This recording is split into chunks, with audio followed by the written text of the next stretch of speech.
नमस्कार दोस्तों, स्वागत है सभी का माय चैनल माय नॉलेज में और मेरा नाम है पिंटू भारद्वाज। तो दोस्तों आज की जो वीडियो है बहुत ज़्यादा इंपॉर्टेंट वीडियो है आप सभी के लिए। अगर आप एक पीएफ के मेंबर है यानी कि अगर आपके पास एक पीएफ का अकाउंट है तो ये वीडियो आप सभी के लिए बहुत ही ज़्यादा इंपॉर्टेंट वीडियो है, क्योंकि दोस्तों आज की इस वीडियो में मैं आपके साथ दो टॉपिक को कवर करने वाला हूँ जिसके रिगार्डिंग मुझे कई कमेंट और कई मैसेज आते रहते हैं एम्प्लॉय के। तो दोस्तों सबसे पहला जो मुझे कमेंट आता है और मुझे कई मैसेज भी आते हैं वो इस रिगार्डिंग आते हैं कि उनकी कंप्लेंट ये होती है कि उन्होंने अपना जो पेंशन का अमाउंट है ऑनलाइन अप्लाई किया था, यानी कि उन्होंने अपना पीएफ जो है full and final online apply किया था, जिसमें उनका जो एम्प्लॉय और एम्प्लॉयर शेयर है वो तो पूरा अमाउंट वहाँ पे क्रेडिट हो चुका है, लेकिन उनका जो पेंशन का अमाउंट जो उनको पासबुक में शो कर रहा था, यानी कि जितना शो कर रहा था वो उनको उतना नहीं मिला, यानी कि उससे कम मिला है। तो वो मेरे से ये पूछना चाहते हैं कि सर जो मेरा पेंशन का अमाउंट है वो मुझे कम क्यों मिला है। और मुझे सेकंड जो कमेंट और मैसेज आते हैं वो इस रिगार्डिंग आते हैं कि बहुत से ऐसे एम्प्लॉय हैं जिनकी कंप्लेन ये है कि जब वो अपने पीएफ को एडवांस में अप्लाई करते हैं तो उनका जो अमाउंट है, पीएफ का जो अमाउंट है, जितना आना चाहिए एडवांस में वो उतना ना आके उससे कम आता है। तो दोस्तों इन दोनों टॉपिक को आज मैं इस वीडियो में कवर करूंगा और साथ के साथ मैं आपको ये भी बताऊंगा कि ऐसा क्यों होता है। तो दोस्तों सबसे पहले हम बात करेंगे एडवांस पीएफ के बारे में कि बहुत से ऐसे एम्प्लॉय की ये कंप्लेन होती है कि जब वो अपने अमाउंट को वहाँ पे ऑनलाइन अप्लाई करते हैं एडवांस के लिए तो वहाँ पे उनको जो अमाउंट है वो कम उनके अकाउंट में क्रेडिट होता है वो क्लेम सेटल होने के बाद। तो दोस्तों सबसे पहले मैं आप सभी को बता देना चाहता हूँ कि आजकल जो वहाँ पे एडवांस पीएफ विड्रॉ करने के लिए जो रीज़न सेलेक्ट किया जा रहा है वो सबसे ज़्यादा अभी सेलेक्ट किया जा रहा है कोविड-19 और सेकंड नंबर पे सिलेक्ट किया जा रहा है इलनेस, जो कि एक सदाबहार यहाँ पे ऑप्शन आता है, जो कि ज़्यादातर मेंबर वही ऑप्शन वहाँ पे सिलेक्ट करते हैं क्योंकि इसमें ज़्यादा कंडीशंस नहीं होते हैं। तो दोस्तों मैं आप सभी को बता देना चाहता हूँ कि अगर कोई ऐसा एम्प्लॉय है जो अपने पीएफ को एडवांस में विड्रॉ करने के लिए जा रहा है और वहाँ पे वो इलनेस सेलेक्ट कर रहा है तो उन एम्प्लॉय को ये लगता है कि उनका जो अमाउंट है, यानी कि उनके पीएफ अकाउंट में जो उनका शेयर है, यानी कि जो एम्प्लॉय शेयर है वो सारा का सारा उनको एडवांस में मिल जाता है जब वो इलनेस के रीज़न से अपने पीएफ को एडवांस में विड्रॉ करते हैं। लेकिन दोस्तों मैं आप सभी को बता देना चाहता हूं कि वहाँ पे एक कंडीशन है। वो कंडीशन ये है कि जब आप अपने पीएफ को एडवांस में वहाँ पे अप्लाई कर रहे हैं तो वहाँ पे ईपीएफओ वाले ये चेक करते हैं कि जिस टाइम आप उसको अप्लाई कर रहे हैं उस टाइम आपकी जो बेसिक सैलरी प्लस डीए है वो कितनी है। उस अमाउंट का जो 6 गुना है, यानी कि उसको 6 से मल्टीप्लाई किया जाता है और जो अमाउंट उनके पास आता है उस अमाउंट को कंपेयर किया जाता है एम्प्लॉय शेयर से, यानी कि आपके पीएफ अकाउंट में जो आपका शेयर है उसके साथ कंपेयर किया जाता है।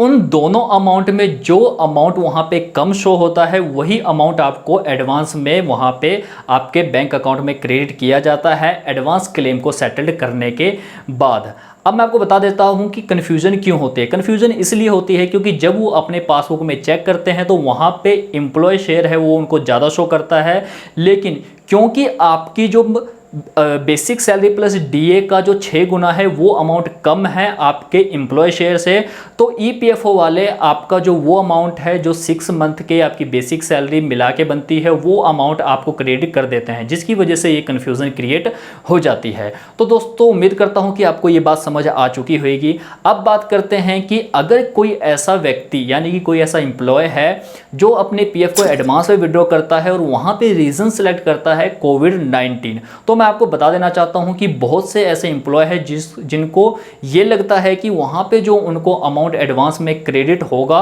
वो एम्प्लॉय और एम्प्लॉयर के शेयर का जितना भी टोटल बनता है उसका 75% वहां पे रिसीव होगा। लेकिन मैं आप सभी को बता देना चाहता हूं कि यहाँ पे भी एक कंडीशन लगी हुई है जो कि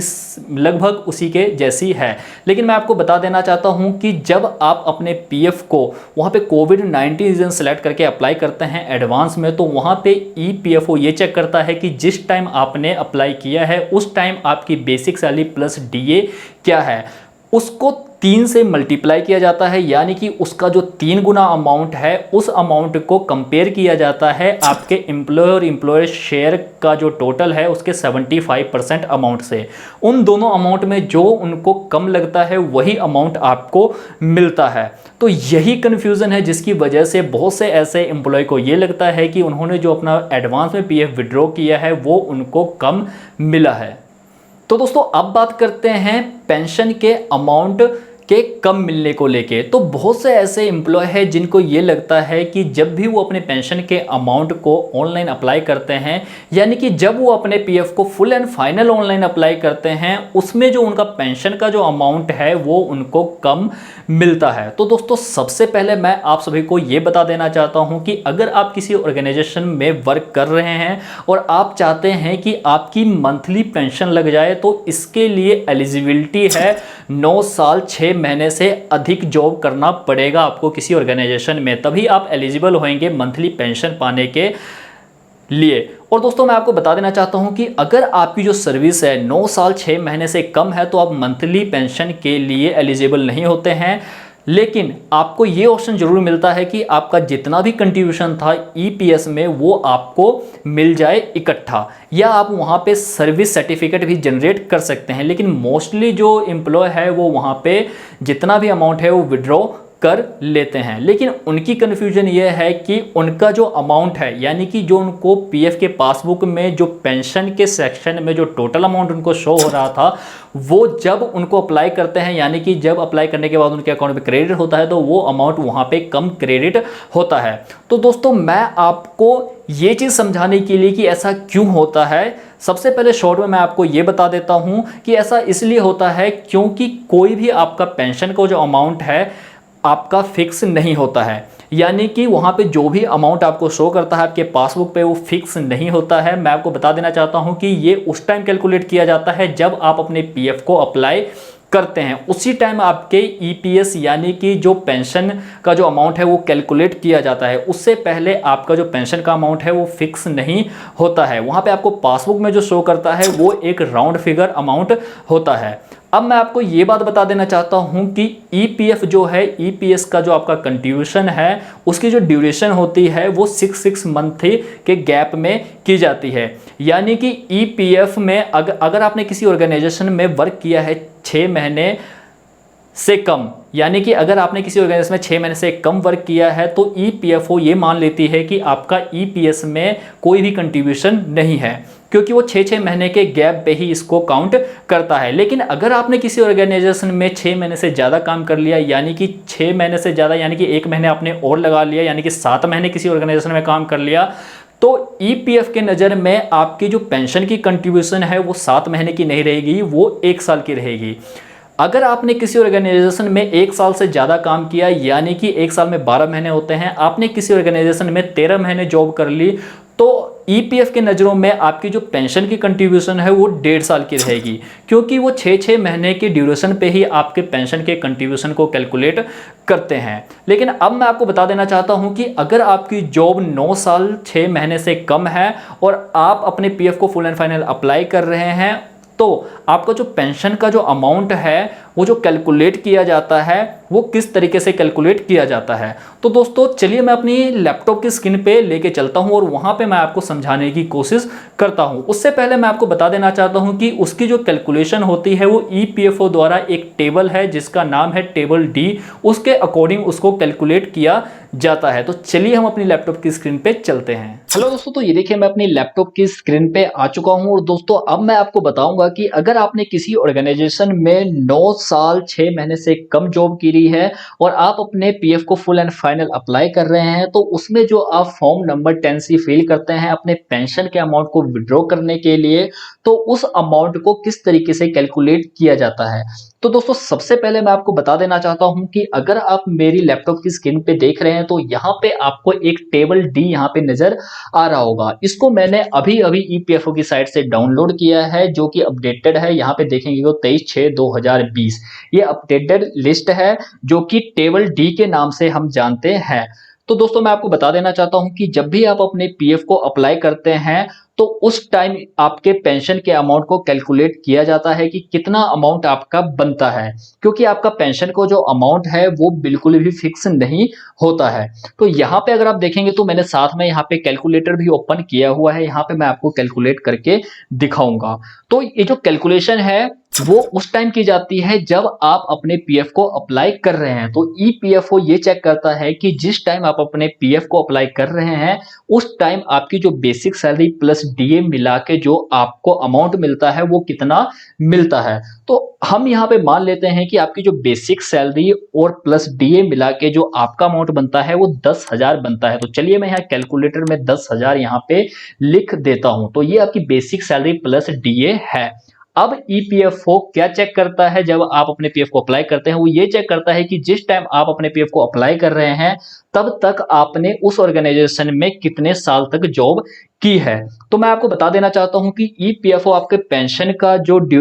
की जो ड्यूरेशन है वो 6 महीने पे काउंट करती है। यानी कि अगर आपने किसी ऑर्गेनाइजेशन में 6 महीने से ज्यादा यानी कि 7 महीने भी जॉब की है तो वो ईपीएफओ के लिए वो आपका जो ईयर है वो 1 ईयर काउंट हो जाता है। लेकिन अगर आपने किसी ऑर्गेनाइजेशन में 1 साल से ज्यादा यानी कि 1 महीने भी ज्यादा करी है यानी कि 13 महीने की जॉब करी है तो वो उसको 1.5 साल काउंट कर लेता है। अब मैं आपसे बात करने वाला हूं कि अब कैलकुलेशन कैसे होती है। अब मान लीजिए कि आप जब भी अपने पीएफ को अप्लाई कर रहे हैं तो उस टाइम आपकी जो बेसिक सैलरी प्लस डीए है वो 10,000 है। अब ईपीएफओ इसके बाद ये चेक करती है कि आपने जो सर्विस है वो कितने साल की है। तो मैं यहाँ पे मान के चलता हूं कि आपने किसी ऑर्गेनाइजेशन में सिर्फ 1 साल जॉब की है। तो 1 साल के सामने अगर आप यहाँ पे देखेंगे proportion of wages at exit, तो यहाँ पे ठीक 1 साल के आगे आपको यहाँ पे लिखा हुआ है 1.02। तो ईपीएफओ क्या करता है 1.02 को आपके बेसिक सैलरी से मल्टीप्लाई कर देता है। तो चलिए मैं यहाँ पे 1.02 से मल्टीप्लाई कर देता हूं। तो यहाँ पे जो अमाउंट है वो बन गया है 10,200।